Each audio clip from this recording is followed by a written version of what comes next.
તમે એટલા બધા પૈસા લઈને શું કરો છો? અને એટલા બધા પૈસા આવ્યા ક્યાંથી? હા, આપણે ગામડે જમીન છે ને, દર વર્ષે ઉપજ પેદાય આવે ને એના પૈસા છે. તો બધા ભાઈઓના ભાગ પડશે ને કા? ભાગ તો પડે જ ને, ત્રણેય ભાઈઓના ત્રણે ભાગ પડશે. લ્યો તો બસ આપણી વાહે શું વધશે? આ વખતે હું કહું એમ કરો ને. હા બોલ ને. તમારા ભાઈઓને ક્યાં ખબર છે દેહમાં કેટલી ઉપજ આવે છે, ક્યાં કેટલો ખર્ચો આવે છે? આપણે થોડીક એમાં કટકી કરી લઈ તો. અને કોઈ દી ક્યાં હિસાબ માંગે છે? અરે ઈ તારે મને થોડું કેવું પડે. એટલે એમ કે દર વર્ષે આપણે જમીનની ઉપજના પૈસા કેટલા આવે? 1.5 લાખ રૂપિયા. ત્રણેય ભાઈઓના ભાગમાં કેટલા આવે? 50,000 રૂપિયા. તો હું બેયને છે ને ખાલી 45,000 જ આપું છું. બેયનામાંથી 5,000 ની કટકી કરી લઉં છું.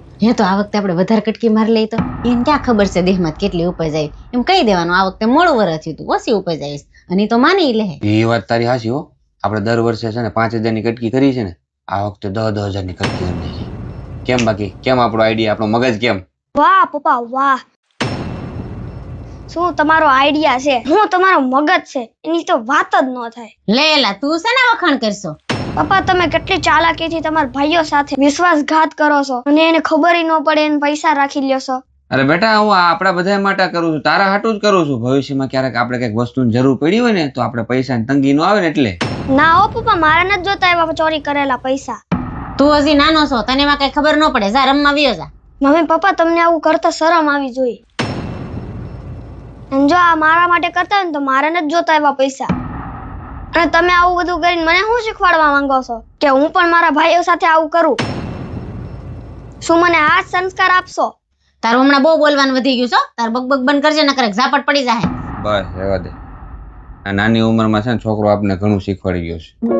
સાચી વાત છે. આપણે જે કામ કરીએ છીએ ને એ કામની અસર છોકરા ઉપર શું પડશે આપણે ક્યારેય વિચાર જ નથી કર્યો.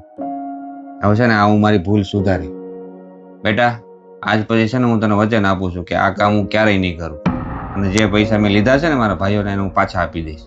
મિત્રો, આ વાત ઉપર તમારું શું કેવું છે કોમેન્ટ કરજો. અને જો વિડીયો સારો લાગ્યો હોય ને તો 10 પરિવારને મોકલી દેજો. હું તમને શું કહું, તમે કઈ વિચાર્યું? શેની વાત કરશો તું? કેમ ભૂલી ગયા? હમણાં બેન ની ઘરે પ્રસંગ આવે છે એની વાત કરું છું. અરે હા, એ તો મને ખબર જ છે, પણ તો શું છે? હું તો હું છે, આપણે મામેરું નહીં ભરવું પડે? એટલે અત્યારથી તમને કહી દઉં છું, ખોટા બહુ ફૂલકે ન સડતા. મેં તમને શું કીધું તું યાદ છે ને? અરે હા, મને યાદ છે. તારે મને ન શીખવાડવું પડે. મેં પહેલા જ કહી દીધું છે એ લોકોને કે આ વખતે અમારી ફઈડ નથી, અમે થોડાક ભીમાં છીએ. વાહ મમ્મી વાહ, મારા પપ્પાને તમે શું ટ્રેનિંગ આપી છે? મારા પપ્પાને તમે સરસ શીખવાડી દીધું હો. એ તું બોલવામાં માપ રાખજો. જાતો તું તારું કામ કરતો, જા રમવા વ્યો જા. મમ્મી તમે મને એક વાતનો જવાબ આપો. આપણે હોટલમાં જઈએ તઈ તો આપને ભી નથી પડતી, જ્યારે આપણે ફરવા જઈએ ત્યારે આપને ભી નથી પડતી. આપણે ફઈની ઘરે પ્રસંગ આવ્યો એટલે ભી પડવા માંડી, અને ફઈનું મામેરું ભરવું પડ્યું એટલે ભી પડવા માંડી. વાહ મમ્મી પપ્પા વાહ, જોરદાર પ્લાન છે હો તમારા બેયનો. ભાઈની પરિસ્થિતિ ખરાબ હોય ને તો આપણે હજી સમજા, જો ભાઈ બધી રીતે સક્ષમ હોય ને તો આ પ્રકારની વાત એને ન શોભે. તો મિત્રો, આ વાત ઉપર તમારું શું કેવું છે કોમેન્ટ કરજો. અને જો આ વિડીયો ગમ્યો હોય ને તો દરેક પરિવારને મોકલી દેજો. હે અપુ, ચાલ તૈયારી કરવાનું ચાલુ કરી દે હવે. પણ સે હું ઈ તો કયો? આપણે જે ટિકિટ કરાવી હતી ને એ કન્ફર્મ થઈ ગઈ છે.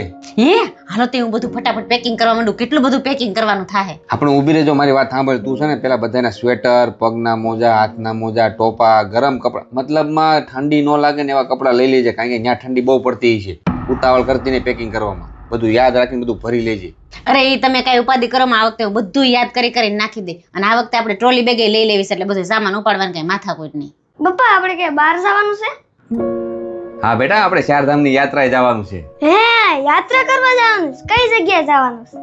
અરે બેટા, આપણે હરિદ્વાર, કેદારનાથ, બદ્રીનાથ એ બધી જગ્યાએ જવાનું છે. હે, તો બહુ મજા આવશે. ત્યાં બરફ પણ આવી છે ને? અત્યાર સુધી હું ટીવીમાં જ બરફ જોતો હતો, હવે તો હું રિયલમાં બરફથી રમી. હા રમજે બેટા. હાલો તો હું દાદા દાદીને કહેતા હું. એ ઉભરો બેટા, દાદા દાદી નથી કહેવાનું. હા મીતુ, ખાલી આપણા ફેમિલીને જ જવાનું છે. પણ મમ્મી, દાદા દાદી આપણા ફેમિલીમાં જ આવે ને? પણ બેટા, દાદા દાદીની છે ને ઉંમર થઈ ગઈ છે હવે. પપ્પા, આ બધી જગ્યાએ જવાની ઉંમર તો દાદા દાદીની છે, અને આપણે તો ખાલી ફરવા જ જવાનું હોય. માં મેને ત્યાં છે ને પ્રોગ્રામ ગોઠવો છે ને આ પાણી ફેરી છે. ઈ તારે કઈ વહીવટ નથી કરવાનો. હમણાં બહુ બોલતો બોલતો શીખતો જાશો. તને કઈ ને એટલું કઈ નકર ઝાપટ પડી જાય. બસ તમને ઈ જ આવડે છે. આ વખતે હું ચૂપ નહીં રહું. જેને રાત ને દી મહેનત કરીને તમને આયા સુધી પોગાડ્યા અને ઈ મામા ઘરની 4 દિવાલની અંદર રહે અને આપણા જેવા 4 ધામની યાત્રા કરે. તમને શું લાગે છે આપણી 4 ધામની યાત્રા સફળ થાય? આનું પરિણામ જરાય સારું ન આવે.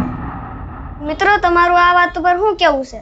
કોમેન્ટ કરજો. જો આ વિડીયો ગમ્યો હોય તો દરેક પરિવારને મોકલી દેજો.